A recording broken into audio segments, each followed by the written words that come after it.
Al iniciar estas breves palabras de introducción, yo quería agradecer en primer lugar a Fernando el haber aceptado nuestra invitación. Quisiera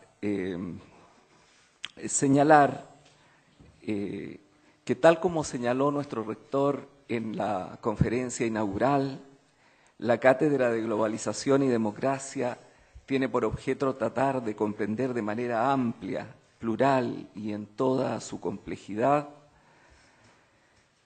los cambios vertiginosos que suceden en la sociedad contemporánea, producto del impacto social de las nuevas tecnologías y los desafíos que estos producen al funcionamiento de nuestras democracias. La Universidad Diego Portales, por su carácter pluralista, resulta un lugar particularmente adecuado para debatir estos procesos con libertad, superando visiones simplificadoras y posiciones de parte. ¿Qué mejor que citar a nuestro invitado cuando hace algunos años, en ocasión de las conferencias presidenciales en el Palacio de la Moneda, nos decía: en cuanto a la globalización, sobre la cual se habla, y nos decía nuestro invitado, y se disparata tanto, uno puede estar a favor de ella o simplemente asumirla como algo inevitable, pero sin compartir por ello todas las orientaciones y aplicaciones que la globalización va teniendo, del mismo modo que uno puede estar a favor de la electricidad sin ser partidario de la silla eléctrica.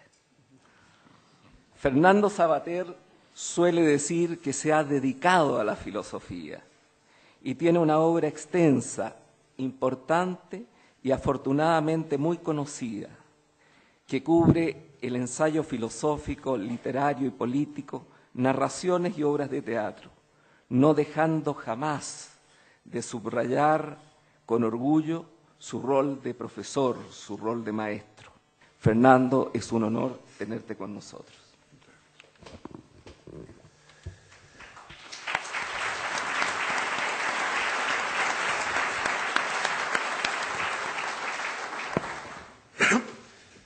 Bueno, queridas amigas, queridos amigos, en primer lugar, por supuesto, agradecer la generosidad de esta invitación, la de la universidad que tan cordialmente y con tan amable insistencia ha procurado mi presencia aquí esta mañana y, por supuesto, la compañía de todos ustedes que han optado por pasar aquí el rato y por colaborar, digamos, en estos momentos en que intentaremos reflexionar juntos. Yo propuse como tema una cuestión sobre la cual he escrito algunas cositas últimamente y que me parece que tiene cierta gracia, ¿no? Que es las contradicciones que ha ido sufriendo la idea de progreso, ¿no? La idea de progreso, saben ustedes que ha sido una idea fuerza desde el siglo XVIII, ha sido una idea que ha tenido mucho impacto y, sin embargo, nuestra época empieza a tener una postura recelosa, si no francamente desconfiada o de rechazo del progreso. Analizar quizá un poco ese devenir desde la idea prestigiosa que movía hacia el futuro a una idea que hace retroceder y asusta un poco es lo que yo quisiera plantearles hoy a su consideración. Bueno, en las páginas que escribí, que no les voy a leer, sobre las que voy a elucubrar delante de ustedes, iban precedidas de una cita del Macbeth de Shakespeare, bien conocida, pero que expresa ya una reserva seria ante el progreso. Saben ustedes, la recordarán, el mañana y el mañana avanza a pequeños pasos día a día hasta la última sílaba del tiempo recordable y todos nuestros ayeres han empujado a los locos hacia el polvo de la muerte. Bueno, la idea de progreso en una cierta época fue, como digo, una idea considerada optimista. Es decir, el progreso era un sustituto de lo que antes se llamaba providencia divina. La providencia vela porque las cosas, aunque parezcan turbias, aunque parezcan adversas, vayan convirtiéndose en lo que deben ser, y el progreso también tiene esa misma función. Tiene la función de decir, bueno, nosotros ahora vemos cosas que nos desconciertan, momentos de crisis, de incluso crímenes, etcétera, pero todo eso tiene un sentido, todo eso va confluyendo en un sentido de mejora global de las cosas se desarrollan y se despliegan hacia un mañana más radiante, ¿no? El paradigma de esa visión del progreso, ya saben ustedes, es uno de los últimos epígonos de la Ilustración francesa, el vizconde de Condorcet, o Condorcet simplemente porque renunció a su título, un discípulo de Voltaire, que creía firmemente en el progreso y que escribió una obra que se llama Esquema del progreso del espíritu humano, y que es quizá a la vez que canónicamente se lanza la idea de progreso a la historia de la reflexión, de la filosofía. Condorcet, que era un ilustrado de pura cepa, un enciclopedista que incluso había llegado a colaborar en la enciclopedia, etcétera, sobrevivió a casi todos, porque era más joven, a casi todos el resto, y participó en la Revolución Francesa. Y él participó en la Revolución Francesa con todo entusiasmo, pero también defendiendo los ideales ilustrados. Y cuando llegó el momento en que había que defender los ilustrados, a veces en contra de otra serie de opiniones. Él defendía, por ejemplo, el derecho de voto de las mujeres en un momento que nadie lo aceptaba, etcétera. Pero claro, cuando llegó el momento de la detención de Luis XVI y de votar en la Asamblea la decapitación del rey, pues naturalmente Condorcet, como estaba en contra de la pena de muerte, se opuso a esa medida y entonces cayó en desgracia. Y a partir de ese momento ya los jacobinos le miraron cada vez con más desconfianza. Condorcet terminó teniendo que escaparse en los tiempos del terror y se estuvo escondido durante bastante tiempo en casa de la viuda del pintor Josep Vernet, que era amiga suya, y ahí, yendo de un lado para otro, estuvo varios meses hasta que finalmente pues, le descubrieron. Le descubrieron porque el hombre tenía tanta hambre que fue a una posada y pidió una tortilla de 20 huevos o de 15 huevos. Y entonces eso llamó la atención, le detuvieron, le llevaron a un calabozo y allí murió, no se sabe muy bien si envenenado, en fin, por qué. Bueno, el caso es que mientras estaba huyendo, escondiéndose y en unas condiciones que ninguna persona hubiera considerado óptimas, ahí entonces escribió el esquema del progreso del espíritu humano, diciendo, bueno, sí, es verdad, el espíritu humano pasa por malos momentos, pero siempre va para mejor. Todo lo que está ocurriendo ahí y lo que le iba a costar a él la vida, él, sin embargo, con gran coherencia, dice, no, todo esto es para bien. A mí me atropella el carro de Cali, pero todo lo que está pasando es para mejor, ¿no? Esa visión de que uno incluso puede estar padeciendo las novedades de su tiempo y, sin embargo, convencido de que esas novedades son buenas, aunque a él le destruyan en ese momento circunstancialmente, esa es una visión que durante mucho tiempo, esa visión entusiasta del progreso, pues durante mucho tiempo fue una cierta visión mayoritaria. A lo largo del siglo XIX, los entusiastas del progreso, y todavía en nuestro tiempo, hay una visión de que el progreso es algo que mecánicamente continúa. Es decir, no hace falta que hagamos nosotros nada para empujarlo en una dirección o en otra, porque hagamos lo que hagamos, el tiempo va jugando a nuestro favor. Esto yo creo que es la convicción que se ha ido naturalmente perdiendo, ¿no? Esta idea de que la historia tiene un piloto automático y que hagamos nosotros lo que hagamos, todo va funcionando para mejor, después de unos vaivenes vuelve a encarrilarse y las cosas avanzan hacia mejor. Eso yo creo que es algo que incluso, de alguna manera, muchos pensadores empiezan a ver como una forma un poco de pereza, ¿no? Hay una milonga argentina que dice muchas veces la esperanza son ganas de descansar. Bueno, yo creo que es verdad. Es decir, hay gente que dice, bueno, también la desesperanza, ¿no? El mundo, tanto los optimistas como los pesimistas, en el fondo son gente perezosa.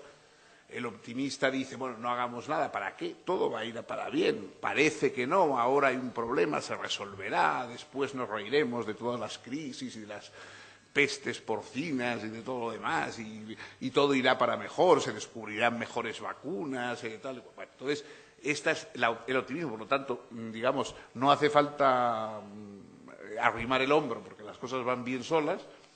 Y frente a eso está el desesperado que dice todo va para peor, nada se puede hacer, somos una molécula perdidos en el mundo de las multinacionales que nos trituran, tal.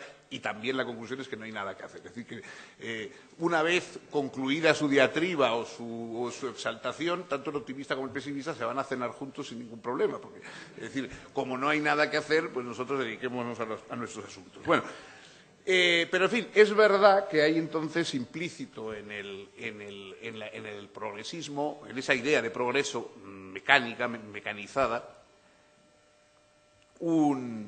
digamos, una especie de piloto automático del cual ya, desde luego, no creemos. Es decir, el siglo XX, dos guerras mundiales, totalitarismos de un signo y de otro, campos de concentración y de exterminio, y lo que ha venido después, en fin, también. Después pues hemos continuado con guerras, con invasiones, alguien que se pasee por Darfur o por Ruanda pues no tiene muchos motivos. Entonces, verdaderamente hoy, a pesar de que algunos filósofos, Karl Popper, por ejemplo, Karl Popper todavía estaba convencido de que vivíamos en la época mejor que había conocido la humanidad. Es decir, que esta época, con todas sus deficiencias y con todo era la mejor que había conocido la humanidad. Hoy nosotros, yo creo que mucha gente ya no diría eso, no porque no lo piense, sino porque parece una ofensa a todos y al enorme precio que se paga. Es decir, cuando se ven las víctimas del Holocausto, del Gulag, hoy mismo, insisto, pues lo que ocurre en Gaza, en Darfur, en lo que sea. Es decir, aunque uno piense que comparativamente siempre ha existido males terribles y que la época de Tiglat-Pileser III o la Edad Media con sus pestes tampoco eran buenas, pero uno siente una especie de pudor antes de atreverse a decir que esta época es la mejor de todas. Porque en la noción de progreso ya no solo incluimos un progreso material positivo, sino que de alguna forma también exigiríamos que incluyera progreso en humanidad. Un progreso en compasión, un progreso en solidaridad, y ese progreso es difícil de ver, es decir, es difícil de aceptar ante el panorama de de todas las atrocidades, digamos, que vemos, es difícil admitir realmente que ha habido un progreso. Yo creo que quizá el verdadero progreso moral es que no nos atrevemos a llamar ya progreso a lo que vivimos. Es decir, el verdadero progreso moral es que, a pesar del desarrollo técnico, a pesar de los avances científicos, a pesar de una serie de ventajas objetivas que tiene nuestro tiempo respecto a otros, hay algunas cosas, es decir, si a uno le dijeran por qué este tiempo es mejor que los demás, ¿qué es lo revolucionario en nuestro tiempo? Pues yo, por ejemplo, diría sin duda la seguridad social. Es decir, la verdadera gran revolución que ha habido ha habido dos revoluciones en la modernidad indudables. La incorporación de la mujer al mundo laboral, gobernativo, etcétera, es decir, el final, al menos oficial, aunque continúe en muchos campos, pero el final de la discriminación de la mujer respecto a cargos ejecutivos, laborales, etcétera, y la seguridad social. Es decir, la idea de seguridad social es revolucionaria porque es la verdadera redistribución y la verdadera protección, digamos, del hombre por el hombre, vamos. Es decir, por primera vez en una sociedad realmente funciona como si fuéramos socios, es decir, como si tuviéramos que preocuparnos unos de otros. Pero a pesar de esos logros, que son absolutamente esenciales, Sin embargo, los males, los daños, los horrores, los retrocesos, etcétera, son tan patentes también que no nos atreveríamos a proclamar que esta época es la mejor, como decía Sir Karl Popper, en fin, o sea, aunque lo pensemos no lo callaríamos. Y ese es el verdadero progreso. El progreso es que no nos atrevemos ya a decir en voz alta que hemos progresado, porque todavía queda tanto que verdaderamente, bueno, no se justificaría un optimismo como ese. Hay, de todas maneras, razones ya más específicas hoy para dudar de esa concepción del progreso, ¿no? Es decir, o sea, que hoy ya no solamente es que no nos atrevemos a decir que vivimos en un momento de progreso, sino que empezamos a decir que progreso, es decir, que a las cosas avancen y se desarrollen, empieza a parecernos amenazador y no positivo. Es decir, antes los adversarios del progreso decían no avanzamos nada, seguimos como en la edad de piedra, el hombre sigue siendo lo mismo desde la época de las cruzadas. Ahora decimos sí, que las cosas cambian, que las cosas se modifican, se desarrollan, pero eso es inquietante. Es decir, que en vez de pensar que la idea de progreso era la idea, digamos, que luchaba contra la visión religiosa del mundo. La visión religiosa del mundo, como ustedes saben, es que tenemos el paraíso atrás y vamos avanzando, separándonos de él hasta que, por la vía de la redención o de la muerte o lo que sea, volvamos en otro plano a encontrar el paraíso. Pero la visión es que el paraíso está detrás y que cada paso que damos histórico nos aleja del paraíso. La visión progresista era que el paraíso, o la utopía, están delante y nos vamos acercando poco a poco, paso a paso, a esa utopía, ¿no? Bueno, hoy el problema es decir que sí, que el mundo va avanzando, pero nos inquieta ver riesgos y rasgos que indican que no sabemos hacia dónde va.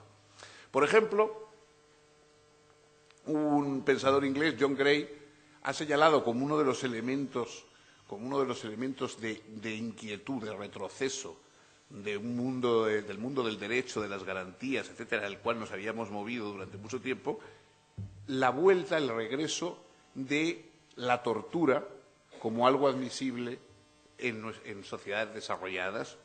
Se ha visto el caso en Abu Ghraib o en Guantánamo, en otros lugares. Es decir, no que haya torturas.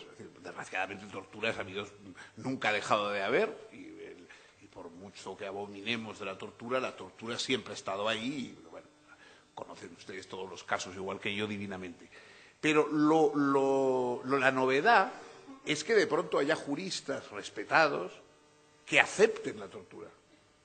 Es decir, lo que nos inquieta es que de pronto haya profesores de derecho, catedráticos, etcétera, que empiecen a decir, bueno, la tortura, si es poca, si se le hace en unas condiciones determinadas, si se aplica con unas normas, en fin, pues no sé, con anestesia epidural, se tortura un poco, pero no para que no sufra demasiado. Bueno, entonces, claro, esto, Gray dice, esto es una cosa que es revolucionaria, porque antes alguien, sí, se torturaba, pero torturaban los bárbaros. Nadie se enorgullecía de torturar. Cuando le preguntabas de torturar, todo el mundo decía que no.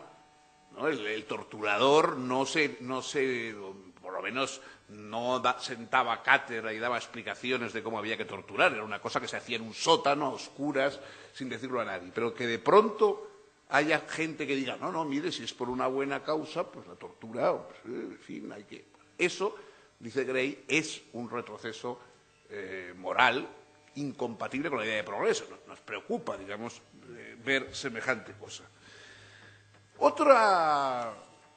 Yo creo que otra muestra de algo que es difícil considerar progreso en nuestra época es esta especie de revival de apuntes teocráticos en las democracias, ¿no? Es decir, bueno, más o menos se había llegado a un cierto pacto social en el siglo de que la religión, las creencias religiosas eran un derecho de cada cual, pero no un deber de nadie. y mucho menos un deber de la sociedad. Es decir, la idea de que solo los fanáticos piensan que la religión no es un derecho de ellos, sino un deber de todos, y que el deber de ellos es imponer ese deber a los demás, ¿no? Parece que eso ya, de alguna forma, había pasado a formar parte de, en fin, de las cosas que contábamos cuando se hablaba de guerras de religión o de inquisiciones o fanatismos del pasado. Sin embargo, en nuestra época vemos en países desarrollados, desde luego en el mío y en otros países europeos, y no hace falta que les diga que también en países hispanoamericanos, en fin, yo creo que, digamos, pues si nos vamos hacia Oriente, pues en los países islámicos, etcétera, también estamos viendo las teocracias, que la idea de una justificación del lazo social por la vía religiosa teocrática vuelve otra vez a ponerse de moda. Es decir, la religión, que fue en la época premoderna el cimiento social, las religiones servían para religar y para unir a la población, en el fondo, en torno a unas creencias, etcétera, eran una especie de creencias básicas. Eso luego parece que se sustituyó por la razón, por la ley, por la Constitución, por los derechos humanos, pero de pronto ahora vuelve otra vez, traído pues por una cierta oleada, digamos, de integrismo religioso en Islam, al cual responde una especie de necesidad siempre las oleadas, digamos, de integrismo musulmán han desencadenado oleadas de integrismo cristiano, ¿no? La batalla de Lepanto y etcétera, pues viene de ahí, ¿no? De que cuando los turcos empujaban, entonces la contrarreforma empezó precisamente porque el peligro, digamos, turco era mayor en Europa, ¿no?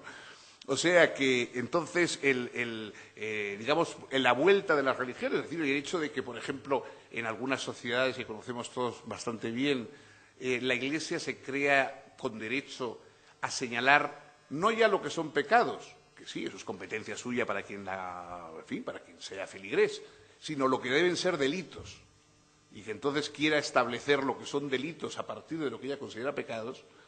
Esto, que por supuesto es en los países islámicos la Sharia, la ley y tal, en nuestros países ya parece que se había quedado bastante olvidado, por lo menos en algunos países europeos y tal, y sin embargo vuelve otra vez a haber un revival de estas actitudes, incluso en el país más desarrollado en el sentido del laicismo, que es Francia. El presidente Sarkozy ha hablado de una laicidad positiva. La laicidad positiva quiere decir que el Estado no adopta ninguna religión, naturalmente, pero ve como positivo el que todo el mundo tenga alguna. Es decir, le parece bien que la gente tenga una religión. Y cuando, pues, por ejemplo, cuando pasó el incidente de las caricaturas de Mahoma en Dinamarca, todo el mundo habló del derecho de la libertad de expresión. Pero a mí me sorprendió, y yo escribí una cosita sobre el tema, que luego incluí en el libro de la vida eterna, que trata de estas cuestiones. Me sorprendió que nadie hablara de la libertad religiosa, porque si vamos a tomárnoslo en serio, Voltaire, Nietzsche, Freud, también forman parte de la historia de la religión.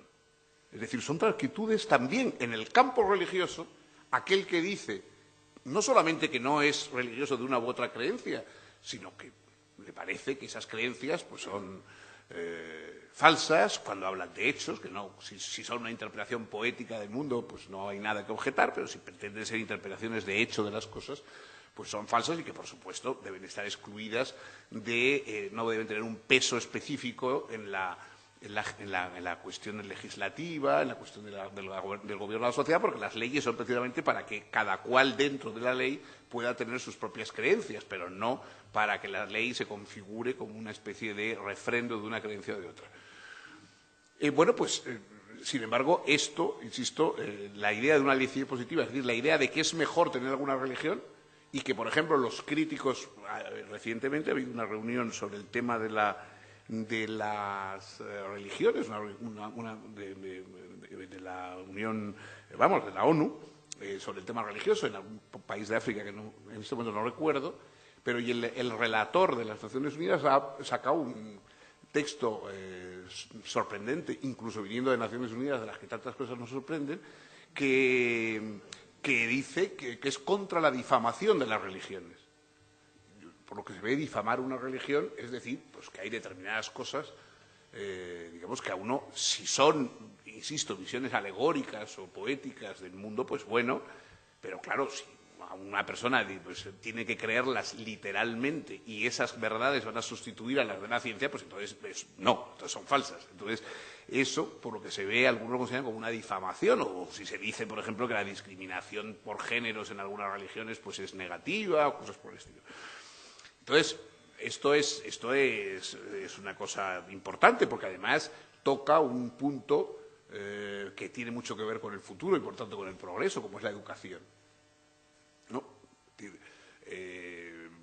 Aceptamos, por supuesto, que hay educaciones en diversas creencias, etcétera, pero claro, algunos educadores podemos pensar, también por cuestión de conciencia, que saber que se está educando en unas convicciones que cuando tratan de cuestiones de hechos son objetivamente falsas o de una visión, digamos, que consideramos que por lo menos el niño tendría derecho a conocer las alternativas, pues es algo a debatir, ¿no?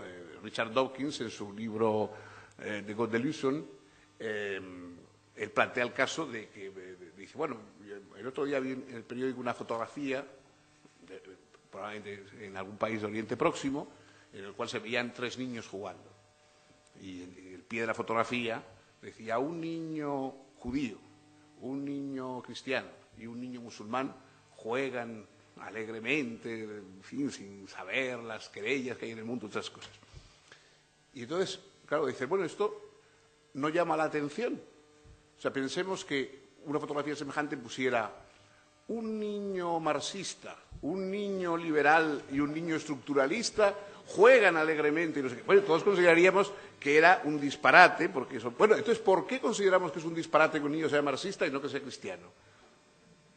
¿Por qué creemos que los niños tienen la obligación de heredar las convicciones familiares como algo definitivo y necesario? Cosa que incluso en los comienzos del cristianismo, cuando se bautizaba, había que llegar a la mayoría de edad para que te bautizaran, no pasaba. Pero bueno, ¿cómo puede ser que aceptemos, digamos, que la inclusión forzosa dentro de la religión pues excluye las alternativas en la educación? Es un tema muy delicado, muy complicado, muy difícil, pero bueno, debería suscitar algún tipo de problema. Hoy no solamente no suscita ninguno, sino que bastante tenemos con defender al menos que la educación pública sea laica y que no incluya la religión como algo obligatorio, etcétera, etcétera. Entonces, bueno, yo creo que esto también es un signo de que las cosas sí se van moviendo, o sea, que hay un cambio en las circunstancias, pero claro, llamarlo progreso no parece seguro. Zygmunt Bauman, que es, como saben ustedes, un sociólogo y pensador social original y que en muchas ocasiones pues tiene atisbos muy interesantes, hace una descripción que les leo y que responde un poco a todo lo que les he venido señalando, ¿no? Antes, hay un pensador francés que se llama Jean-Paul Villain que expresaba bastante gracioso la cosa. Decía que en las luces, o sea, en la época de la Ilustración, vamos, en el siglo de las luces, el progreso podía ser movimiento más certidumbre. Es un poco en Condorcet, es decir, las cosas se mueven y tenemos la certidumbre de que van para bien. En cambio, en nuestra época, que hay movimiento y que las cosas cambian, no cabe duda, pero es movimiento más incertidumbre. Tampoco estamos seguros de que vayan a la catástrofe, pero ya no se ve como algo, digamos, como que la evolución de los tiempos no se ve como algo tranquilizador, sino como algo que introduce un elemento de incertidumbre. Cito a Bauman, que les comentaba antes, el progreso, en otros tiempos la manifestación más extrema de optimismo radical y promesa de felicidad duradera universalmente compartida, está ahora ubicado en el polo diametralmente opuesto, distópico y fatalista de las expectativas. hoy encarna la amenaza de un cambio implacable e inexorable que, lejos de augurar paz y alivio, no hace más que presagiar una crisis y una tensión continua que no dejará un momento de respiro.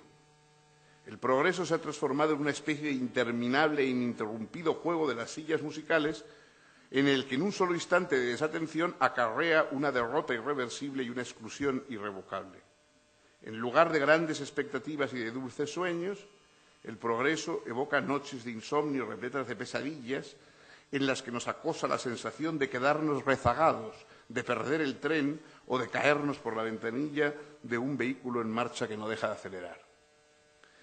Bueno, ya ven ustedes que esto es una visión bastante diferente. Es decir, pues es verdad, es decir, todos vemos que el mundo se mueve, que las cosas se mueven, pero claro, la sensación es de que uno está en peligro por ese movimiento, que ese movimiento no nos lleva mansamente hacia una playa de tranquilidad, de armonía y de serenidad, sino que ese movimiento pone en peligro nuestro trabajo, nuestras ideas, que estamos siempre necesitados de reciclajes para poder estar a la altura de los tiempos, etc. Esa zozobra, el progreso se acompaña de zozobra y no de una promesa de serenidad o de beatitud, etc. Esto cambia fundamentalmente las cosas.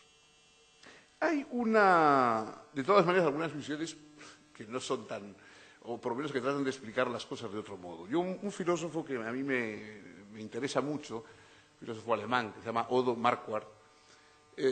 Marquardt es un filósofo minimalista que escribe textos muy pequeños, siempre irónicos, pero que pone el dedo en la llaga en muchas ocasiones. Marquardt tiene una visión bastante diferente. Les leo un poco lo que escribí sobre él para simplificar. Con mayor sutileza, Odo Marquardt también nos avisa de la inversión semántica que se ha producido en la noción de progreso.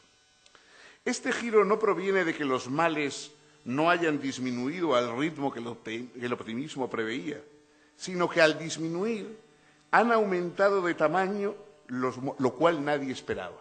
Es decir, Marquardt dice, no, si es verdad que ahora hay menos cosas malas en muchos aspectos que antes, lo que pasa es que las que hay nos parecen mucho más gigantescas. Es decir, los males de hoy son menores que los de hace 5 siglos, pero nosotros los vemos enormemente agrandados porque están solos, precisamente porque lo que queda nos tortura mucho más que lo que hemos mejorado. Es decir, lo mismo que hoy, digamos, tenemos la capacidad de viajar distancias enormes, medio mundo, en unas cuantas horas, y que yo dentro de unas horas tomaré un avión y me iré a Madrid, lejísimos de donde están ustedes, en un viaje que en otras épocas realmente me hubiera llevado meses. Bueno, hoy lo voy a hacer y más o menos con todas las comodidades que permitan las compañías aéreas, que cada vez son menos, por cierto, pero si ese vuelo se retrasa o sube tal, yo lo veré como algo catastrófico. Es decir, porque no compararé la situación con cuando no había posibilidades de un vuelo y por lo tanto diré, bueno, se retrase o no se retrase, siempre es una ventaja extraordinaria sobre cuando no había vuelos y no había aviones, sino que lo veré como algo que me deja totalmente, digamos, esto es intolerable, ¿cómo voy yo a...? Llevo 2 horas aquí, todavía el avión no ha salido. Dice en una obra muy curiosa que tiene, que se llama La filosofía de la compensación, en el que él dice que todos lo que llamamos bienes son la compensación de los males, dice Marquardt, los bienes escasos son cada vez más valiosos, pero los males escasos son valorados cada vez como más negativos, atormentan cada vez más y los últimos restos del mal resultan casi insoportables. Es decir, cuando un bien se hace escaso, se vuelve pues mucho más deseable y mucho más codiciable. Pero cuando un mal se hace escaso, entonces se convierte en mucho más mal que antes. Precisamente porque ya que quede todavía ese mal nos parece algo completamente intolerable. Él lo compara con el cuento que quizás recuerden ustedes, me parece que era de Perrault, de la princesa que dormía sobre 12 colchones para estar más cómoda y mullida, pero que basta que hubiera un guisante debajo del último colchón para que entonces eso ya la dejara sin poder dormir. Una mínima incomodidad en un exceso de comodidad se convierte en intolerable. En cierta forma nosotros somos como la princesa, estamos durmiendo sobre todos estos colchones, pero cualquier cosa que no encaje en la rueda inmediatamente nos produce una intolerable desafío. Cuanto mejor le va a los seres humanos, dice Marquardt, peor encuentran aquellos que les permite estar mejor. La descarga de la negatividad induce a una negatividad de lo que descarga. Refiriéndonos a la cultura y sus progresos, eso significa: cuanto más mal se consigue vencer, más se refuerza la tendencia a considerar la misma cultura como un mal, y más cuanto más moderna es. La ganancia en positividad de la cultura, especialmente de la moderna, es compensada negativamente por la tendencia creciente a percibir la cultura actual, en especial la moderna y civil, de manera negativa, es decir, como un aumento de necesidad de negatividad. Es decir, la cultura, el conjunto de la cultura moderna, es lo que nos permite vencer los males. Pero como una especie de compensación, de pronto, como todavía quedan males, vemos a la propia cultura moderna como el mal. Es decir, habrán visto ustedes, y a todos los que nos dedicamos a estas cosas, siempre hay algún periodista o algún tal que nos llama y nos dice: ¿qué piensa usted del peligro que representa Internet, de la amenaza que son para la intimidad los teléfonos móviles? Y dice, bueno, usted, pues no sé, cuando no te ven sobrecogido de pánico ante Internet o ante los teléfonos móviles, parece que eres un inconsciente. Y si no te digo nada, si tú dices que a ti te parecen estupendamente los teléfonos móviles, Internet, y que no ves... no, se han convertido, de modo que algo que nos da unas facilidades, unas posibilidades que antes no teníamos, de pronto eso es la amenaza. La amenaza no es que ya no puedas hablar con los demás, sino que el teléfono móvil, que es lo que te permite hablar con los demás, se te convierte en algo que te imposibilita, digamos, de relacionarte. Cada vez estamos más solos. No sé, está usted solo, pero ya que estás solo, por lo menos tienes Internet, tienes el teléfono, no sé. En fin, a lo mejor encuentras a alguien, ¿no? No, bueno, eso hay que deplorarlo como una situación, como si cuando la gente vivía en la punta de un monte y necesitaba 6 días de mula para llegar a ver a otro ser humano, entonces todos viviéramos en amor y compañía, ¿no? Esto, claro, siempre los progresos técnicos siempre están acompañados de este tipo de desconfianza, incluso de abierto temor, ¿no? Yo hace años leía un informe de la Sociedad Psiquiátrica Inglesa a mediados del 19, cuando empezaron los primeros ferrocarriles a ir de Londres a Liverpool y tal, empezaron los primeros ferrocarriles, y la Sociedad Psiquiátrica Inglesa sacó un informe erudito e incontrovertible, como todo informe científico, diciendo que el viajar a una velocidad superior a los 35 kilómetros a las 2 o 3 horas trastornaría los cerebros humanos, ¿no? Lo cual puede ser verdad, y eso explica nuestra situación actual, pero bueno, quiero decir que en otros aspectos parece una cosa un poco exagerada, ¿no? Bueno, y sin embargo este tipo de prevención de decir, no, lo bueno no es que usted va a poder viajar, que es evidente que es una ventaja, no, eso va a tener una especie de castigo terrorífico. Y también estamos constantemente, digamos, viendo que ahora la cultura misma es la que parece responsable de todos los males. Los males que quedan, que son menores, es decir, hoy hay una protección social, hay más igualdad entre los géneros y en las sociedades, existe, digamos, unos derechos humanos que probablemente muchos, desgraciadamente casi todos los estados, de una manera u otra, se atreven bajo cuerda a violar, pero nadie desafiaría abiertamente. O sea, nadie diría, yo no creo en los derechos humanos y pienso violarlos todo lo que pueda, no. Porque eso le dejaría desarmado frente a la opinión pública. Entonces, bueno, siempre se ha dicho que la hipocresía es un homenaje, que el vicio rinde a la virtud, y, en cierta forma, el hecho de que nadie se atreva ya a discutir ciertas cosas, aunque se comporten en otros aspectos de una manera negativa, es un progreso.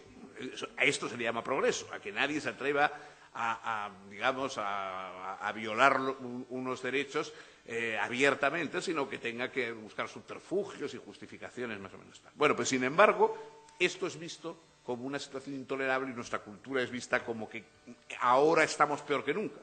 O sea, ustedes habrán oído que hay gente que está convencida de que ahora vivimos una época mucho más violenta y peor de la que nunca ha conocido la humanidad.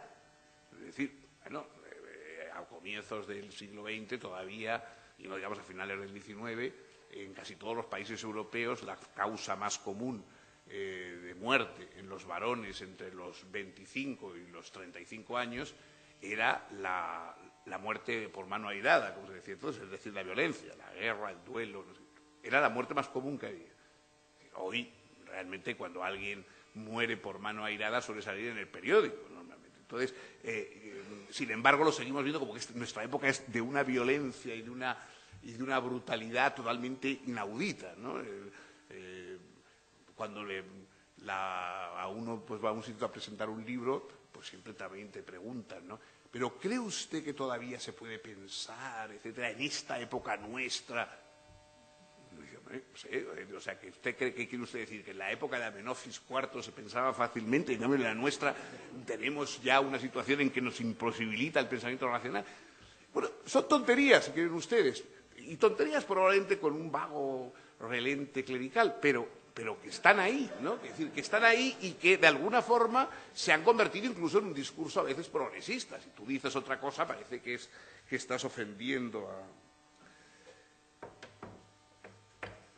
Si Marco acierta, como yo creo, eso explica por qué aquellas regiones y grupos humanos que menos ventajas han obtenido del progreso aún siguen confiando más o menos en él, mientras que quienes disfrutan ya de la mayoría de sus ventajas se sienten especialmente desgraciados y sueñan con soluciones mágicas o milenaristas, es decir, antiprogresistas.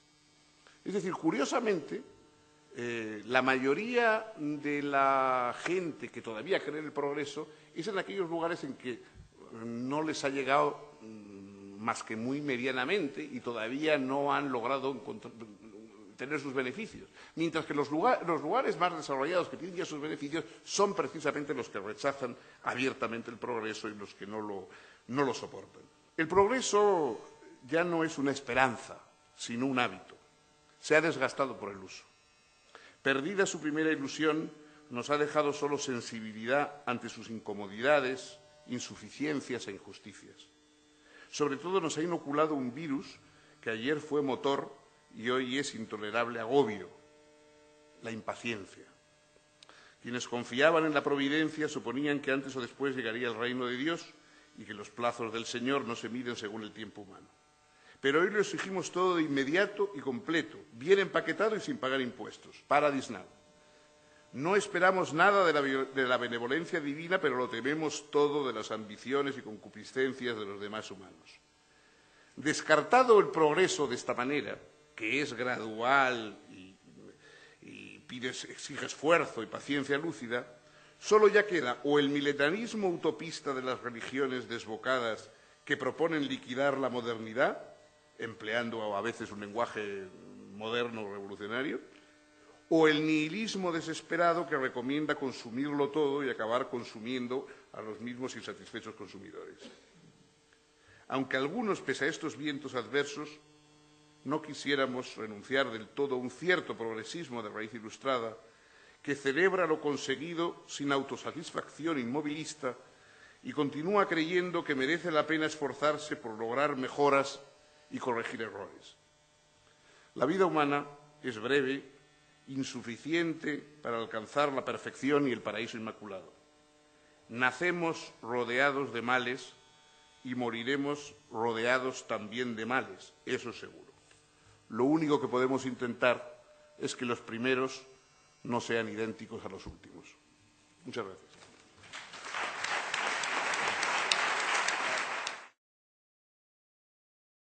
Que fue tan tremendamente gravitante en un momento dado. ¿Cómo haría usted un balance del pensamiento de Ortega y Gasset hoy? Bueno, como sabrá usted, probablemente se está completando una edición actualizada de las obras completas de Ortega, en la editorial Taurus, con una supervisión de Juan Pablo Fusi, de gente muy responsable, en que se están incorporando, se están editando por cronológicamente las obras principales y todas aquellas pequeñas obras concomitantes, de modo que se puede leer a Ortega de una manera bastante más comprensiva que antes. Cuando yo estudiaba mi carrera, ya en tiempos jurásicos, verdaderamente Ortega, bueno, no era el autor que más frecuentábamos, lo considerábamos algo anticuado o incluso pues algo ligado a pensamientos muy conservadores, etcétera. Yo creo que con el tiempo, y desde luego es mi caso, y yo creo que hay otros, que hemos ido releyendo después a Ortega de una manera más completa y más comprensiva, yo he llegado a la conclusión de que Ortega es un pensador extraordinariamente fecundo, en el sentido de que rara vez, aparte de que evidentemente pues tuvo visiones proféticas, yo por ejemplo me acuerdo de que aquellos tiempos más o menos juveniles y revolucionarios, que yo no leía a Ortega por estas razones que le digo, pero de pronto leí El hombre unidimensional de Herbert Marcuse, que era uno de los maîtres penseurs que había en la época del 68, etc. Y entonces encontré que Marcuse era un lector atento y entusiasta de Ortega y que citaba frecuentemente a Ortega, de modo que tuve un poco que revisar, ¿no?, el planteamiento que había hecho. Pero aparte, digo, de esos momentos más o menos proféticos, en el sentido de que verdaderamente señala pues, el tema de las masas, del individuo, las reflexiones sobre la técnica, etc. Pero aparte de eso, es que en general, siempre que uno lee un artículo de Ortega, hay siempre la semilla de algo que le puede servir a uno para seguir pensando. O sea, en vez de esos pensadores un poco que lo agostan todo a su alrededor, digamos que ellos dicen lo suyo y todo se queda como tierra quemada a su alrededor, en Ortega siempre hay posibilidades de que tú continúes pensando por tu cuenta. Siempre te da alguna pista, ¿no?, que dice, uno lo lee y dice, hombre, esto es interesante seguir por aquí, ¿no? Entonces él te indica la vida. Por eso digo que tiene esa fecundidad de que realmente siembra semillas que luego otros pueden continuar. Entonces yo nunca, cuando sé que voy a afrontar algún tema y sé que Ortega ha escrito algo sobre eso, siempre procuro leer lo que ha escrito, no porque lo que él afirma, digamos, directamente sea a lo mejor lo que más me interesa, pero seguro que se refiere a otras opciones y oportunidades que me van a permitir a mí atisbar nuevas cosas. Es decir, yo creo que es una...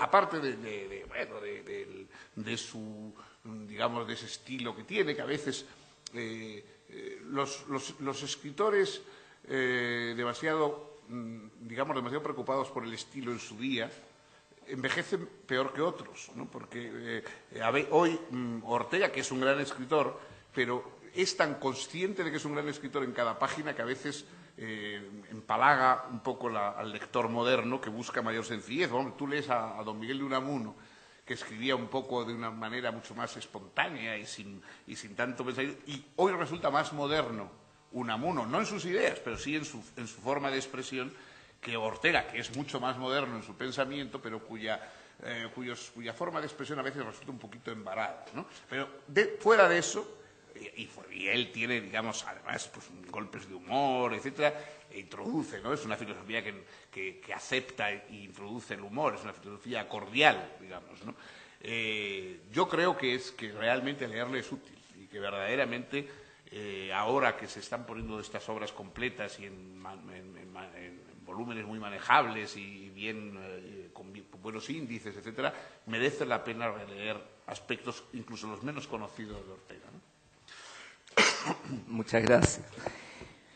Bueno, tenemos varias preguntas que nos han llegado por escrito. Vamos a unir algunas que son de alguna manera parecidas. Una pregunta dice si existe desconfianza en el progreso tecnológico, social y económico en los países. Como desarrollo continúa. O sea, es decir, que si por ejemplo consideramos que el hecho de que pasemos de un teléfono móvil que casi era como esas radios de campaña que utilizan los militares, a unas cosas minúsculas que sirven para sacar fotos, ver televisión, etcétera, si eso es el progreso, eso continúa y por lo que se ve va a continuar. El problema es que nuestra actitud ante eso en vez de ser de embeleso y decir qué maravilla, qué nos traerá el año que viene la casa Nokia, bueno, es decir, en vez de vivir entusiasmados ante las posibilidades, eso que nos presenta, lo vemos con mucho recelo, lo vemos diciendo, sí, claro, esto sí, pero en cambio no hay un progreso de humanización, de no sé qué. O sea que nosotros ya no hacemos, aprobamos, comprobamos, por supuesto, sabemos perfectamente que la tecnología sigue avanzando, pero ahora tememos que nos atropelle, no que nos ayude, ¿no? Que es un poco lo que dice Bauman en el libro, en el texto que yo les he leído, ¿no? Que antes se veía que ese avance y ese despliegue era a nuestro favor. Ahora ya no estamos seguros. Hay cosas que aprovechamos y que no nos parecen positivas, sí, que nos parecen un avance, pero otras, en cambio, dicen, bueno, pero ¿y a dónde nos va a llevar todo esto? Y la destrucción del medio ambiente, y si estas plagas, virus que mutan, etcétera, tal, se debe precisamente a medicinas que curan unas enfermedades, pero luego producen otro tipo de mutaciones, o nuestra resistencia a unas enfermedades hace que los virus muten en nosotros y se conviertan en otras plagas, no sé, cosas de estas. O sea que ya, por eso yo decía que antes era movimiento unido a certidumbre, ahora es movimiento e incertidumbre. Ya no estamos tan seguros de que todo sea para bien. ¿Qué opinas sobre los movimientos medioambientales? ¿Son soluciones antiprogresistas? ¿Es una vuelta a los orígenes? ¿O una última expresión del progreso? Hombre, creo que en principio la ecología nace como una visión progresista. Es decir, antes no se tomaba en cuenta pues la polución del mar, la destrucción de los bosques, la contaminación del aire y el propio avance científico, porque digamos no se tomaba en cuenta porque nadie sabía qué pasaba, ¿no? A pesar de que en el Timeo de Platón hay una cosa muy curiosa de ecología en que él piensa que los propios ríos contaminan al mar, ¿no? Es decir, que los propios ríos arrastran no basuras industriales, que en su época no existían, pero que lo que arrastran, caído de las lluvias, tal y cual, ya es elementos contaminantes y contaminan el mar. O sea, Platón tiene una idea pretecnológica de la contaminación, en que dice que es la propia naturaleza la que se contamina a sí misma, ¿no?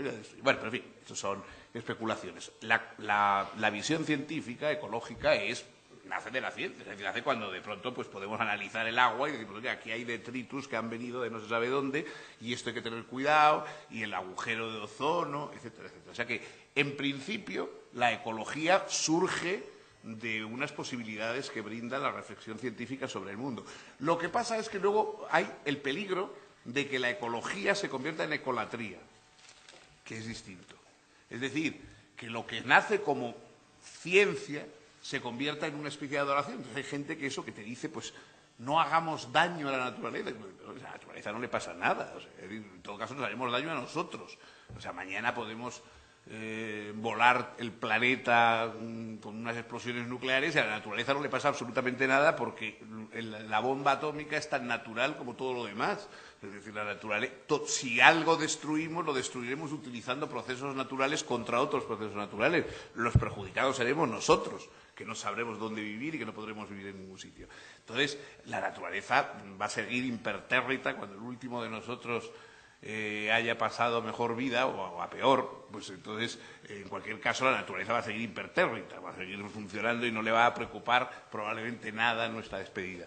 Entonces, esa idea de que hay que proteger a la naturaleza, digamos, de nosotros, como si la naturaleza fuera una especie de viuda dolorida que la tiras pellizcos y grita, ¡ay, Dios mío, lo que me culpas! Eso esa sí que es una visión que a veces ha llevado a que, bueno, pues prácticamente, digamos, no se pueda realizar ningún tipo de actividad humana porque todas, en cierta medida, perjudican a la naturaleza, claro, como es evidente. O sea, el desarrollo humano desde el paso de la época prehistórica al neolítico, etcétera, etcétera, pues todo eso de hecho ha sido a costa de la naturaleza. Claro, los hombres, donde había bosques, se han talado y se han hecho primero pueblos y luego villas y luego ciudades y luego no sé qué, y bueno, pues entonces yo creo que la ecología sí es algo que surge científico, es decir, nos damos cuenta de que estamos jugando con algo que no podremos sustituir, y puesto que hay cosas que no podemos sustituir, tenemos que tener cuidado con cómo se emplean, no por el bien de la naturaleza, sino por el bien nuestro. Y luego la ecolatría, que es una especie de adoración de los procesos naturales, que, en fin, bien considerados, ninguno nos es demasiado favorable. El proceso natural más conocido es el envejecimiento y la muerte, y eso pues es muy natural, pero no parece muy favorable para nosotros. ¿Qué opinión tiene del nuevo gobierno vasco? ¿Será posible, pasamos a la dura, será posible revisar algunas de las expresiones nacionalistas más extremas contra las cuales usted se ha pronunciado? Pues hombre, yo quisiera que hubiera progreso. En ese campo sí que quisiera que hubiera progreso. Sí. Bueno, el nuevo gobierno vasco, como saben ustedes, todavía no se ha configurado, ¿no? Es decir, el día 5 de mayo es la investidura del nuevo Lehendakari, el nuevo presidente autonómico, que todo indica que va a ser el socialista Patxi López, elegido con los votos de su partido y el apoyo del Partido Popular y de Unión Progreso y Democracia, el partido en el que yo estoy.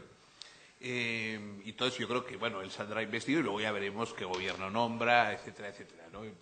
De momento las reacciones de los nacionalistas han sido un poco estentóreas, pero tampoco sabemos si luego va eso a ser es simplemente parte de un cierto folclore de indignación que luego se diluye, y sobre todo pues no sabemos si ETA va a actuar, ¿no? O si va a poder actuar. Vamos, querer, estoy seguro de que va a querer actuar, pero no sé si podrá.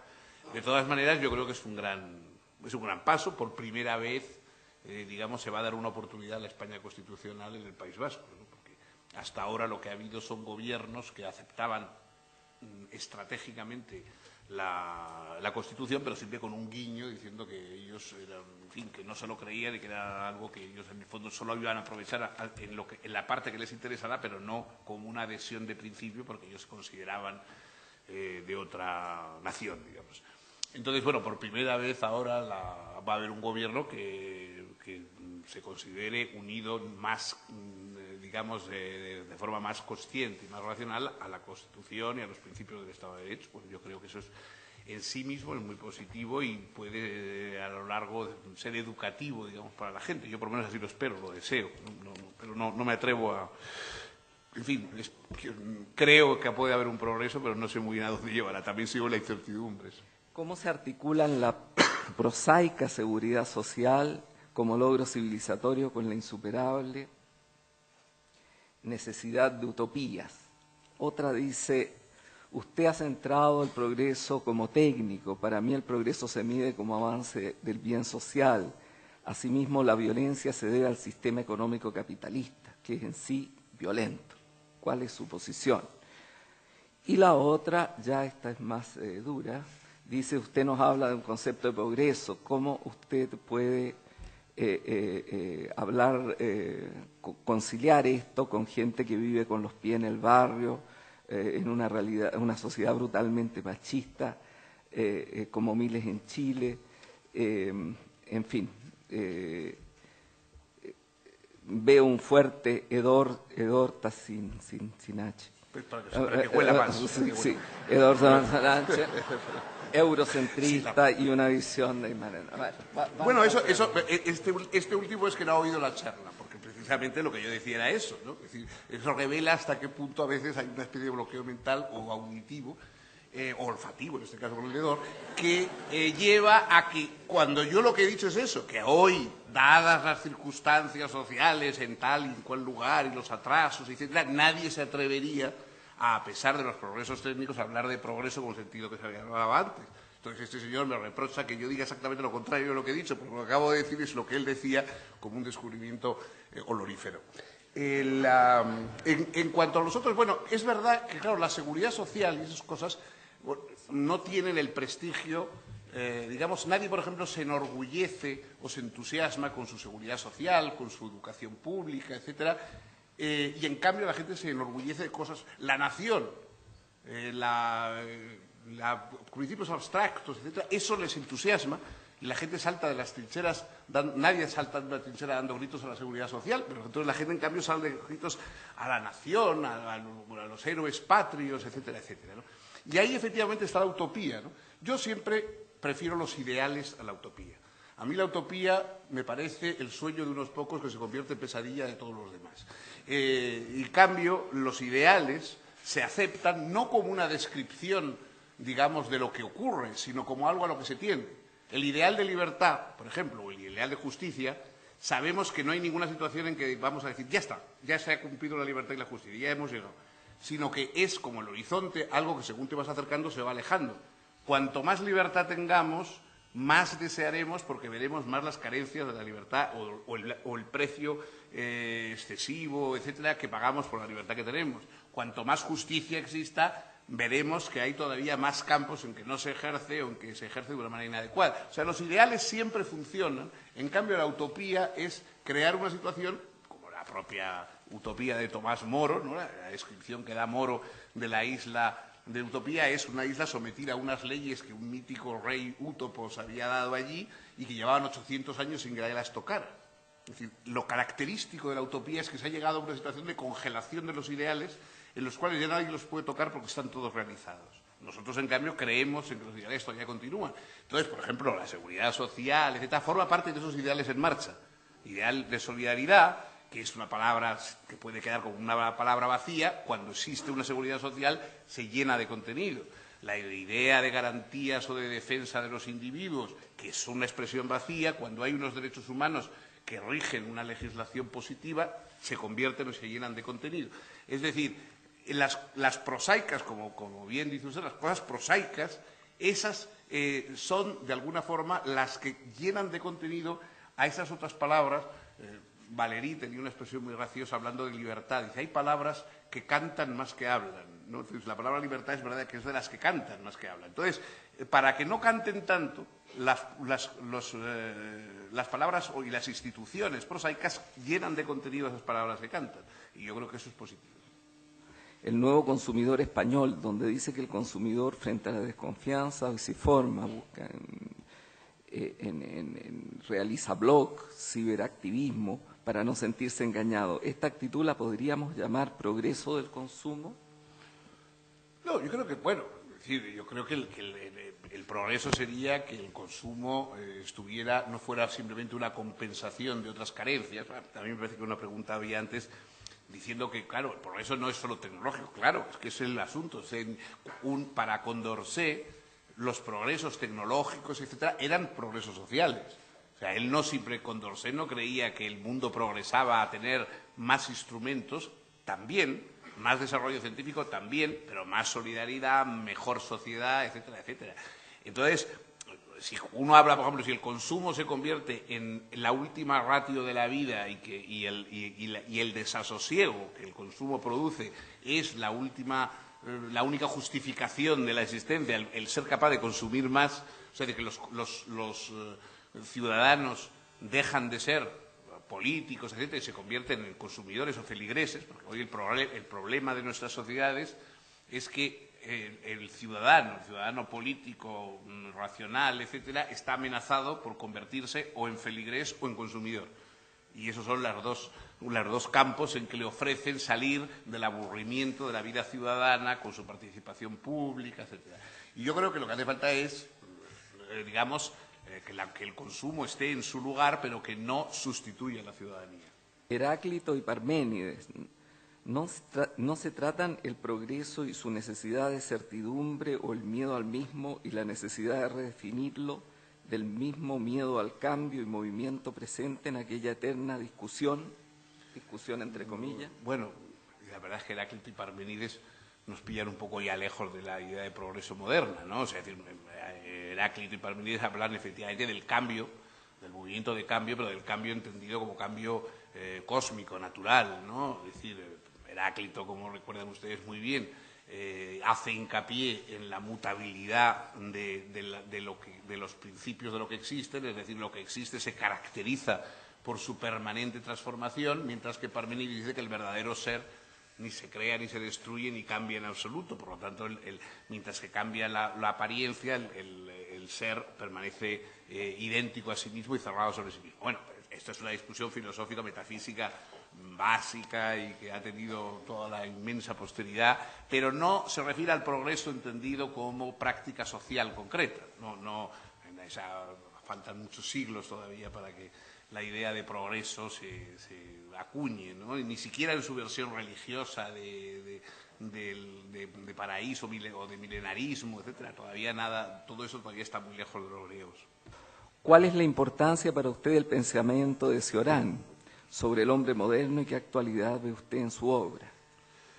Bueno, Cioran ha sido un autor que yo, como saben muy bien, he trabajado bastante, traducido, fui amigo personal de Cioran 20 años, y bueno, él es un pensador, es decir, él es un espíritu crítico, pesimista, desmitificador, y con un fuerte componente religioso, digamos, él es un religioso contrariado, ¿no? Es decir, un poco le pasa un poco, ahí en ese sentido está un poco como Unamuno, ¿no? Es decir, su mayor agravio contra la divinidad es el hecho de que no exista y por lo tanto eso le tiene indignado, porque en fin, él verdaderamente, como decía don Miguel de Unamuno, si tú existieras yo existiría también de veras, ¿no? Entonces, eso pues, Cioran también es un autor que de alguna manera la vida, cuando pierde esa compensación religiosa, pues está llena de fallos, de agujeros, no meramente, ya no técnicos, sino metafísicos, ¿no? La crítica de Cioran es más bien metafísica y afortunadamente humorística, ¿no? Es decir, siempre hay en su pesimismo y en sus denuncias, etcétera, siempre hay un componente de humor ácido, de humor negro, pero de humor, ¿no? Que hace que no sea una cosa lúgubre, no sea un predicador de desgracias de estos lúgubres, sino que es muy estimulante, ¿no? Yo creo que es algo que hay que tomar en pequeñas dosis, ¿no? Es decir, o sea, está bien, ¿no? Está bien añadir algo de Cioran a nuestro pensamiento, solo quizá alimentarnos de él es excesivo, ¿no? Es decir, un poquito de chile jalapeño en un plato lo hace muy atractivo. Si solo comemos chile jalapeño, pues podemos coger una úlcera, ¿no? Yo creo que es un poco el problema. ¿Cómo puede explicarse que la izquierda tenga una deriva al nacionalismo? ¿Es acaso por una falta de densidad de sus propios contenidos? Bueno, pues es una buena pregunta que no sabría yo, la verdad, responder. Sí, es verdad que a mí me parece asombroso que la izquierda, cuya parte más positiva siempre ha sido defender el internacionalismo, los caracteres supranacionales de las clases y de la propia humanidad, ¿no? Ahora, efectivamente, por razones meramente electorales, en mi país, quiero decir, pues se haya sumado digamos, a que como sabe que dada la ley electoral contar con el apoyo de los nacionalistas asegura una mayoría en el Parlamento, pues entonces, de alguna manera, bailan el agua, como solemos decir, a los nacionalistas, para que, a cambio de hacer lo que quieran caciquilmente en sus territorios, pues apoyen al gobierno en el Parlamento, ¿no? Entonces, a mí eso efectivamente, sí, me parece una postura poco de izquierdas, digamos. No sé si será tácticamente aceptable o no, pero poco de izquierdas. ¿Considera usted que hoy el progreso genera bienestar? Hay otra que dice, ¿será que esta amenaza del progreso es resultante del escaso desarrollo ético-social? Otra dice, ¿el desafío del progreso debería estar en su difusión más que en su novedad? Bueno, claro, por ejemplo, la primera pregunta plantea un poco pues, un eje del asunto. Dice, bueno, el progreso trae bienestar. Y uno dice, bueno, ¿y qué es bienestar? Es decir, si bienestar, por ejemplo, es que uno cuente con electrodomésticos de última generación, pues sí, el progreso trae bienestar, es decir, ha mejorado los electrodomésticos. Pero si el bienestar es una situación en que no se trata solamente de una comodidad externa, sino de una posición reconciliada de la persona con la sociedad, con su futuro, con los demás, con su propia decencia humana, etcétera, entonces a lo mejor el progreso no trae precisamente, trae desasosiego, por ejemplo. En nuestra época somos mucho más conscientes de los desastres que ocurren en otros lugares. O sea, la humanidad ha vivido durante siglos perfectamente ignorante de lo que ocurría en otros sitios.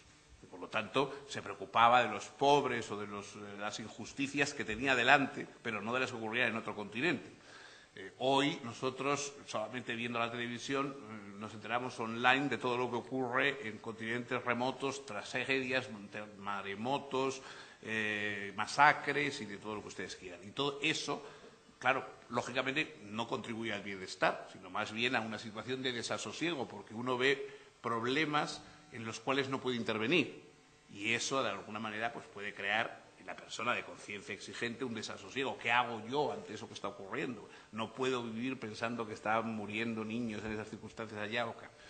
Entonces, eso, es decir, la definición misma de bienestar, si bienestar es una cuestión puramente como en los anuncios en la televisión, ¿no? En que según en un anuncio de televisión uno se compra un desodorante o un automóvil e inmediatamente siente una felicidad incontenible que le lleva a las más altas cimas del gozo. Bueno, pues claro, si uno realmente cree que un desodorante o un automóvil le pueden llevar a eso, pues no hay nada que decir.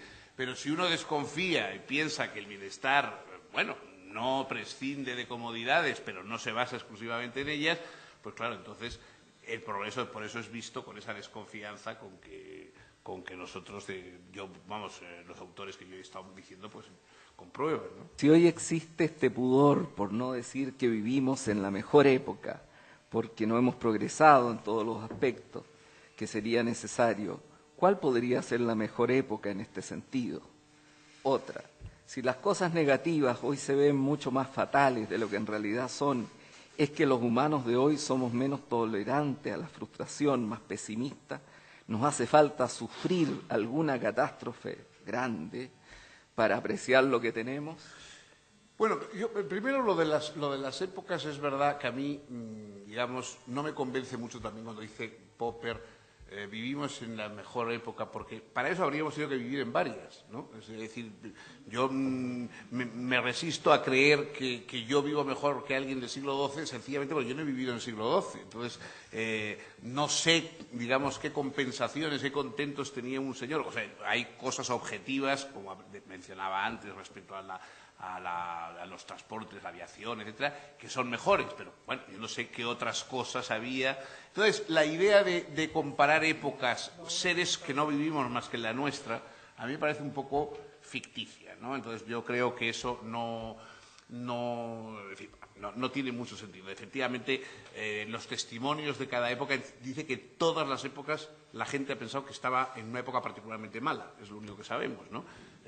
Borges, en uno de sus prólogos, hablando de un antepasado suyo, dice: le tocaron, como a todos los hombres, malos tiempos en que vivir. Bueno, esa es la sensación general, es que a todos los hombres nos tocan malos tiempos en que vivir. No hay testimonio histórico de una época como si yo diga: oiga, en esta época todos somos felices, esto es estupendo, no se ha visto. No, o sea, siempre el cuaderno de quejas está abierto en todas las épocas. Luego, esa sensación de satisfacción que quizá también es lo que hace mover las cosas. No, la segunda que me habías leído, esta de la... que es que hay una cosa que... De la catástrofe. Ah, exactamente, sí. Bueno, eso efectivamente, ahí también... Bueno, Marquardt dice efectivamente que hay una especie de elemento de compensación en que cuando van disminuyendo los males, se van haciendo, digamos, más acuciantes. Es decir, lo poco que nos amenaza mucho más. O sea, por ejemplo, cuando hablamos de contaminación, ¿no? En la Edad Media, la mayoría del agua que había en Europa estaba contaminada, ¿no? De hecho, algunos brebajes, por ejemplo la cerveza, se inventa para no beber agua, ¿no? Porque la cerveza era un mecanismo de no tener que beber agua porque el agua era peligrosa, ¿no? Y por supuesto la peste y todo. O sea, hoy nos quejamos de que los alimentos están contaminados cuando en realidad hoy hay un control de la alimentación que no ha habido nunca. Eso sí que podemos asegurarlo, porque en otras épocas la gente comía cualquier cosa y bebía cualquier cosa y a unos les sentaba mejor y a otros peor, pero evidentemente los mecanismos de control eran infinitamente menores que los que son hoy. Sin embargo, hoy hay gente que está convencida de que hoy comemos basura espeluznante, mientras que en otras épocas la gente se alimentaba de cosas muy sanas, lo cual es totalmente antihistórico, ¿no? Por eso decía Marquardt que lo que queda, o sea, del hecho de que hoy se intoxique a alguien, que antes era lo normal, que ocurría todos los días, ¿no? Es decir, piensen ustedes, por ejemplo, que las primeras cosas de la cocina, las salsas, el garum de los romanos, se inventa para tapar el sabor a podrido del pescado cuando llegaba hasta Roma o hasta las ciudades, ¿no? Es decir, claro, el transporte de pescado desde la orilla del mar hasta una ciudad era lo suficientemente largo para que el pescado no llegara precisamente en una sensación de frescura tal. Y entonces el garum se inventaba para que había una cosa que había que echarle para que no supiera a podredumbre, ¿no? Y así se inventó la cocina, ¿no? Bueno, para enmascarar los sabores, ¿no? Como hoy practican tantos expertos. Bueno, entonces digo que eso, pero que hoy en cambio si alguien se intoxica, bueno, en fin, sale 10.000 veces en el periódico, no se puede, vivimos en un horror. Bueno, antes es que pasaba todos los días, ¿no? O sea, que eso, yo creo que efectivamente esa necesidad de introducir un elemento catastrófico en nuestras vidas, yo creo que viene promovido porque la cosa que más tememos todos los humanos y que que causa muchos problemas es que todos tenemos el aburrimiento. Es decir, el hastío es la cosa más temida por el ser humano. Entonces, la idea de que las cosas se van resolviendo, etcétera, etcétera, si se acepta, al rato dices, bueno, y entonces, ¿y ahora qué hacemos? Ya está arreglado todo, ya, en fin, y todos queremos un poco como Hamlet al final del primer acto, cuando dice, qué destino el mío, que el mundo esté fuera de sus goznes y yo haya tenido que venir para arreglarlo, ¿no? Bueno, esa idea en el fondo, que nosotros nos quejamos, pero no es tranquilizadora. O sea, este mundo tal, pero yo estoy aquí, vamos a echar una mano, vamos a hacer algo, Si supiéramos que ya todo está arreglado y que se han pasado de nosotros, que nosotros no lo necesitan para nada, eso nos produciría un cierto aburrimiento. Entonces, probablemente, por eso somos proclives a inventar catástrofes incluso cuando no las hay. A propósito, en tu conferencia, pero la conversación que teníamos antes, tú defiendes un principio a la hora, digamos, de las relaciones entre preferencias religiosas de los ciudadanos y el Estado. Un principio, digámoslo así, de laicidad típicamente francés, o sea, el modelo de la laïcité francesa, ¿no? Consistente en que finalmente las preferencias religiosas han de mantenerse en la esfera de lo privado, sin comparecer en el espacio público, ¿no? No, perdón, una pequeña... Sí. Si comparecen en el espacio público, tienen que comparecer a título privado. No, sí, o sea, por supuesto. Que no se puede hacer una procesión religiosa. Se puede hacer una procesión religiosa, pero no presidida por el alcalde, el gobernador y no sé qué, sino a título privado de los fieles. Está claro. Pero enfrente de eso, claro, está el modelo, digámoslo así, más norteamericano, donde lo religioso forma parte de la vida pública.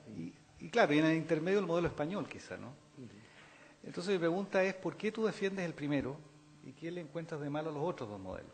Bueno, yo creo primero el modelo, mejor en la educación americana, quiero decir, de Estados Unidos, la religión está apartada de la educación, es decir, de una forma que no está prácticamente en Europa. De hecho, esta especie de idea delirante del diseño inteligente, etcétera, etcétera, se ha acuñado para meter elementos creacionistas dentro de una religión, dentro de una educación que no tiene creencias religiosas. Es decir, ¿por qué no se habla en Estados Unidos de diseño inteligente y no se habla en Europa? Porque en Europa está la religión dentro de las escuelas y todo lo que se explica es el creacionismo, digamos, comme il faut.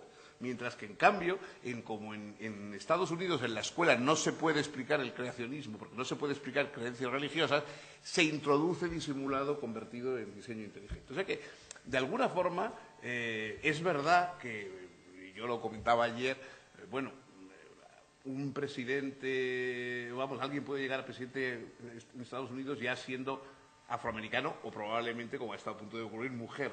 Pero, ¿y si fuera ateo? Y lo proclamara o lo dijera abiertamente, etc., podría llegar a presidente, eso sería difícil, pero oficialmente no habría ningún o sea que realmente en el terreno religioso lo que pasa es que luego los países, por ejemplo, países más de legislación más laica, por ejemplo, que México o incluso que Turquía, no hay ninguno. Y sin embargo, claro, luego el país, ni México ni Turquía son los países más laicos que conocemos, pero como legislación, de alguna forma, es de las más laicas que hay. Entonces, el modelo simplemente es un modelo de decir, las religiones son un derecho de las personas, de las creencias religiosas, con todas sus combinaciones. En Estados Unidos, por ejemplo, según los últimos cálculos, hay de 1.000 a 1.200 religiones nuevas prácticamente cada semana. Entonces, luego unas duran, otras no duran, etcétera. Pero bueno, van saliendo. Y entonces, pues eso es un derecho de cada cual. Lo que no es una obligación de nadie, sobre todo, lo que no debe es interferir en el discurso cívico. O sea, si usted tiene razones para apoyar tal o cual legislación, aunque a usted se las inspire sus creencias religiosas, debe hacer el esfuerzo de exponerlas de una forma laica que los demás puedan compartir, para que no, de alguna forma, no se imponga el choque de religiones. Entonces, yo creo que ese modelo, digamos, de separación, que será, bueno, yo creo que prácticamente fuera de Francia se da en pocos sitios. Claro, en Inglaterra la reina es a la vez cabeza de la religión oficial. En otros países está la religión en las escuelas, en la propia Alemania, etcétera. O sea que verdaderamente la laicidad es el laicismo, porque la palabra laicidad no existe, ahora existe el laicismo. El laicismo es un ideal que está todavía, a pesar de que se considera que está en todas partes, no está en todas partes. Es difícil, es un ideal de la democracia que hay que luchar. Yo creo que el perfil que tiene en Francia, o que ha tenido en Francia, es el más, digamos, el más adecuado, el más manejable. O sea, es decir, sí, hay posibilidad de que usted haga exteriorización de sus creencias, pero a título privado. Sobre todo porque, claro, nuestros países han tenido un predominio de una religión determinada durante mucho tiempo, pero mañana pueden tener otras concurrentes, y de hecho ya en algunos países hay otras concurrentes serias. Entonces, para evitar choques, lo que cada uno tendrá su religión, sus fiestas, etcétera, etcétera, pero la legislación se mantendrá en el terreno cívico, y la educación debería ser un terreno neutro en que se diera a los niños la posibilidad de encontrar alternativas no religiosas a las creencias religiosas. Si luego ellos naturalmente quieren tener la creencia religiosa, pues muy bien, pero por lo menos que haya una alternativa a ese adoctrinamiento religioso. ¿Cuáles son las preguntas que debería hacerse la filosofía para juzgar el progreso y cuáles son los elementos que deberían constituirla? Eso ya no lo sabría yo decir. O sea, yo he tratado de demostrar un poco la contradicción de la idea de progreso, es decir, que primero hubo la idea de progreso como algo necesariamente positivo, bueno, etcétera, etcétera. Después hubo gente que dijo, no, en realidad no existe progreso, porque los seres humanos seguimos igual que en la época de las cavernas y no se puede confiar en nosotros porque no hay progreso ninguno. Y más o menos luego se ha ido avanzando a decir, sí, progreso hay, pero ese progreso comporta tantos residuos negativos que ya no nos atrevemos a llamarlo progreso, porque existe la miseria, porque existe la ignorancia, porque existe la guerra. Entonces, dentro de ese contexto, es verdad que hay cosas que han avanzado, es verdad que uno podría, como Popper y otros, pensar que hay un cierto progreso, pero nosotros, digamos, nos daría vergüenza proclamar como un progreso lo que está costando de alguna manera tanto sufrimiento a otras personas. Entonces, hay una actitud, digamos, de recelo. Hay personas que dicen simplemente sí, las cosas progresan, pero no sabemos hacia dónde, no estamos seguros de que para bien, y un cierto miedo ante el progreso es prudente, ¿no? Las preguntas, quizá esa pregunta que alguien ha hecho en un momento de qué es bienestar. Es decir, bueno, progresar es ir acercándonos hacia un ideal de justicia, libertad y armonía personal. Entonces, ¿hasta qué punto las cosas que ocurren en el mundo llevan hacia allí o hasta qué punto nos alejan? La conclusión mejor sería pensar que si hay progreso, el progreso no es irreversible. Es decir, en contra de lo que pensaban los primeros progresistas, que creían que era un piloto automático que funcionaba, hiciéramos lo que hiciéramos, hoy nosotros sabemos que el progreso puede retroceder, que puede ser, que las mejores cosas que se han conseguido en el progreso pueden destruirse, pueden perderse. Es decir, que el progreso es algo que nosotros tenemos que hacer, que vigilar permanentemente y que empujar. Y que si no lo empujamos nosotros, el progreso puede ir por vías totalmente destructivas y no por las vías que deseamos. Muchas gracias, Fernando. Bueno.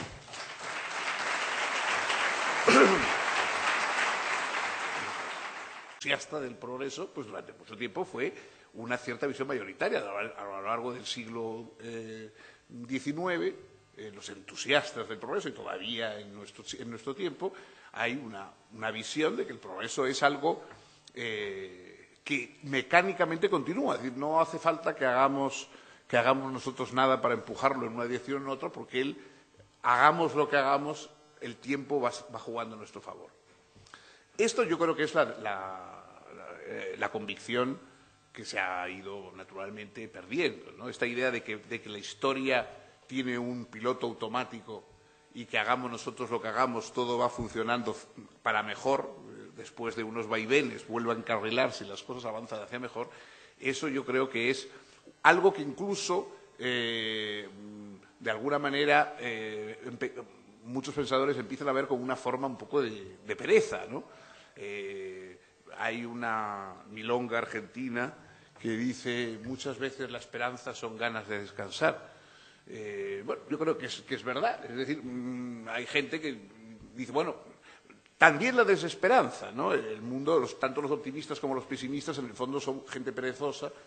El optimista dice, bueno, no hagamos nada, ¿para qué? Todo va a ir para bien. Parece que no, ahora hay un problema, se resolverá, después nos reiremos de todas las crisis y de las pestes porcinas y de todo lo demás, y todo irá para mejor, se descubrirán mejores vacunas, tal. Bueno, entonces, este es el optimismo, por lo tanto, digamos, no hace falta arrimar el hombro porque las cosas van bien solas, y frente a eso está el desesperado que dice todo va para peor, nada se puede hacer, somos una molécula perdidos en el mundo de las multinacionales que nos trituran, tal.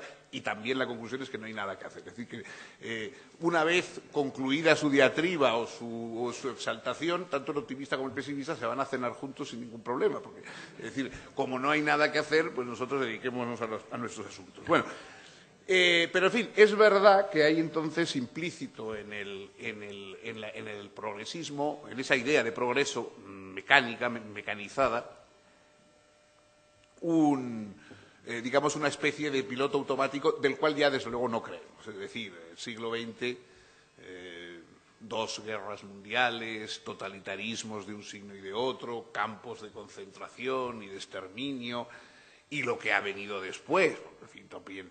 Después pues hemos continuado con guerras, con invasiones, alguien que se pasee por Darfur o por Ruanda pues no tiene muchos motivos. Entonces, verdaderamente hoy, a pesar de que algunos filósofos, Karl Popper, por ejemplo, Karl Popper todavía estaba convencido de que vivíamos en la época, en compañía de todos ustedes que han optado por pasar aquí el rato y por colaborar, digamos, en estos momentos en que intentaremos reflexionar juntos. Yo propuse como tema una cuestión que, bueno, sobre la cual he escrito algunas cositas últimamente y que me parece que tiene cierta gracia, ¿no? Que es las contradicciones que ha ido sufriendo la idea de progreso, ¿no? La idea de progreso, saben ustedes que ha sido una idea fuerza desde el siglo XVIII, ha sido una idea que ha tenido mucho impacto y sin embargo nuestra época empieza a tener una postura recelosa, si no francamente desconfiada o de rechazo del progreso. Analizar quizá un poco ese devenir desde la idea prestigiosa que movía hacia el futuro a una idea que hace retroceder y asustar un poco es lo que yo quisiera plantearles hoy a su consideración. Bueno, en las páginas que escribí, que no les voy a leer, vamos, sobre las que voy a elucubrar delante de ustedes, iban precedidas de una cita del Macbeth de Shakespeare, bien conocida, pero que expresa ya una reserva seria ante el progreso. Saben ustedes, la recordarán, el mañana y el mañana avanza a pequeños pasos día a día hasta la última sílaba del tiempo recordable y todos nuestros ayeres han empujado a los locos hacia el polvo de la muerte. Bueno, la idea de progreso en una cierta época fue, como digo, una idea considerada optimista. Es decir, el progreso era un sustituto de lo que antes se llamaba providencia divina. La providencia vela porque las cosas, aunque parezcan turbias, aunque parezcan adversas, vayan convirtiéndose en lo que deben ser, y el progreso también tiene esa misma función. Tiene la función de decir, bueno, nosotros ahora vemos cosas que nos desconciertan, momentos de crisis, de incluso crímenes, etcétera, pero todo eso tiene un sentido, todo eso va confluyendo en un sentido de mejora global de las cosas se desarrollan y se despliegan hacia un mañana más radiante, ¿no? El paradigma de esa visión del progreso, ya saben ustedes, es el mejor que había conocido la humanidad. Es decir, que esta época, con todas sus deficiencias y con todo era la mejor que había conocido la humanidad. Hoy nosotros, yo creo que mucha gente ya no diría eso, no porque no lo piense, sino porque parece una ofensa a todos y al enorme precio que se paga. Es decir, cuando se ven las víctimas del Holocausto, del Gulag, hoy mismo, insisto, pues lo que ocurre en Gaza, en Darfur, en lo que sea, decir, aunque uno piense que comparativamente siempre ha existido males terribles y que la época de Tiglat-Pileser III o la Edad Media con sus pestes tampoco eran buenas, pero uno siente una especie de pudor antes de atreverse a decir que esta época es la mejor de todas. Porque en la noción de progreso ya no solo incluimos un progreso material, positivo, sino que de alguna forma también exigiríamos que incluyera progreso en humanidad, un progreso en compasión, un progreso en solidaridad, y ese progreso es difícil de ver, es decir, es difícil de aceptar ante el panorama de de todas las atrocidades, digamos, que vemos, es difícil admitir realmente que ha habido un progreso. Yo creo que quizá el verdadero progreso moral es que no nos atrevemos a llamar ya progreso a lo que vivimos. Es decir, el verdadero progreso moral es que, a pesar del desarrollo técnico, a pesar de los avances científicos, a pesar de una serie de ventajas objetivas que tiene nuestro tiempo respecto a otros, hay algunas cosas, es decir, si a uno le dijeran ¿por qué este tiempo es mejor que los demás? ¿Qué es lo revolucionario en nuestro tiempo? Pues yo, por ejemplo, diría sin duda la seguridad social. Es decir, la verdadera gran revolución que ha habido ha habido dos revoluciones en la modernidad indudables. La incorporación de la mujer al mundo laboral, gobernativo, etcétera, es decir, el final, al menos oficial, aunque continúe en muchos campos, pero el final de la discriminación de la mujer respecto a cargos ejecutivos, laborales, etcétera, y la seguridad social. Es decir, la idea de seguridad social es revolucionaria porque es la verdadera redistribución y la verdadera protección, digamos, del hombre por el hombre, vamos. Es decir, por primera vez en una sociedad realmente funciona como si fuéramos socios, es decir, como si tuviéramos que preocuparnos unos de otros.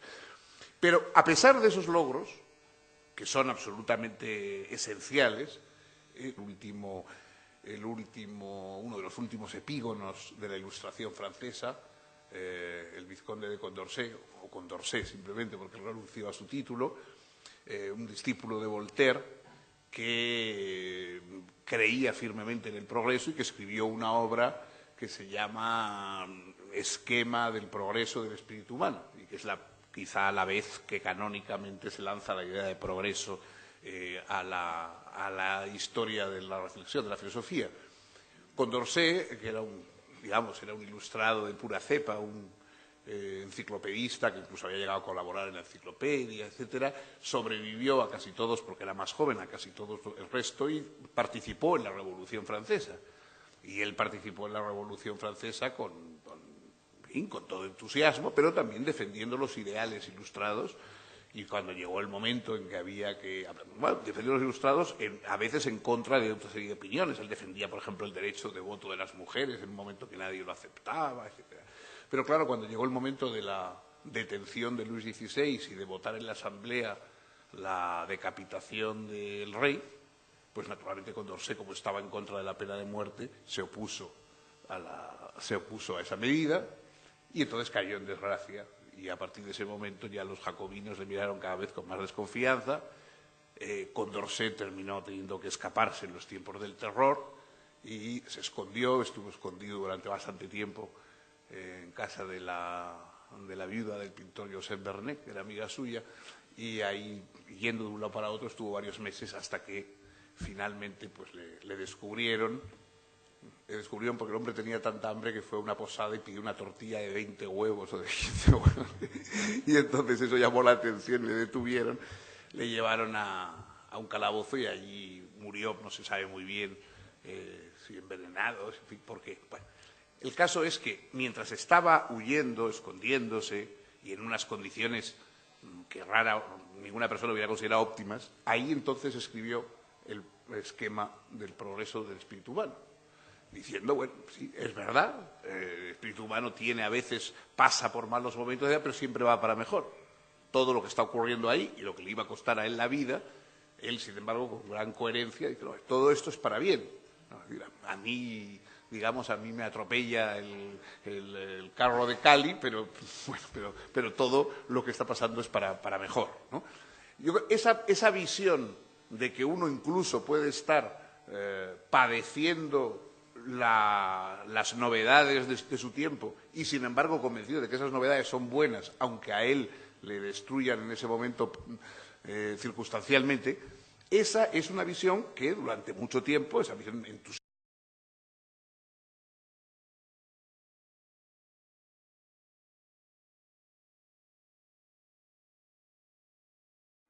Al iniciar estas breves palabras de introducción, yo quería agradecer en primer lugar a Fernando el haber aceptado nuestra invitación. Quisiera señalar que tal como señaló nuestro rector en la conferencia inaugural, la Cátedra de Globalización y Democracia tiene por objeto tratar de comprender de manera amplia, plural y en toda su complejidad los cambios vertiginosos que suceden en la sociedad contemporánea, producto del impacto social de las nuevas tecnologías y los desafíos que estos producen al funcionamiento de nuestras democracias. La Universidad Diego Portales, por su carácter pluralista, resulta un lugar particularmente adecuado para debatir estos procesos con libertad, superando visiones simplificadoras y posiciones de parte. ¿Qué mejor que citar a nuestro invitado cuando hace algunos años, en ocasión de las conferencias presidenciales en el Palacio de la Moneda, nos decía: en cuanto a la globalización, sobre la cual se habla, y nos decía nuestro invitado, y se disparata tanto, uno puede estar a favor de ella o simplemente asumirla como algo inevitable, pero sin compartir por ello todas las orientaciones y aplicaciones que la globalización va teniendo, del mismo modo que uno puede estar a favor de la electricidad sin ser partidario de la silla eléctrica. Fernando Savater suele decir que se ha dedicado a la filosofía y tiene una obra extensa, importante y afortunadamente muy conocida, que cubre el ensayo filosófico, literario y político, narraciones y obras de teatro, no dejando jamás de subrayar con orgullo su rol de profesor, su rol de maestro. Fernando, es un honor tenerte con nosotros.